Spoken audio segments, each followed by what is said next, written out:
tí ľudia stále nevedia, aké my máme životy, ako my fungujeme. Že my sa 10, 15, 16 hodín denne, 5-6 dní v týždni staráme o to, aby sme tým ľuďom vyčarovali úsmev na tvári, že si dá dobré jedlo, dobrý drink, že príde profesionálny čašník, sommelier, že ho obslúži. Proste toto je to, že tí ľudia stále na to ako keby zabudali, že ako to je. Takže ti chýba možno také nejaké tie slova pochvaly alebo taký ten status celebrity, je to tak?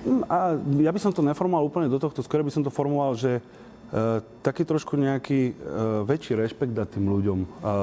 Predsa bavíme sa o tom, že tí kuchári celý deň, koľkokrát sami nejdú na obed, aby vytvorili dokonalé jedlo, aby dokonalú tú surovinu dokonalú pripravili.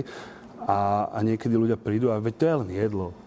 Za tým je kus roboty, kus srdiečka, kus lásky, kus niečoho a myslím si, že je to v prvom rade o nejakom zážitku, že proste, jasné, sú rýchle obedy, kde si človek dá niečo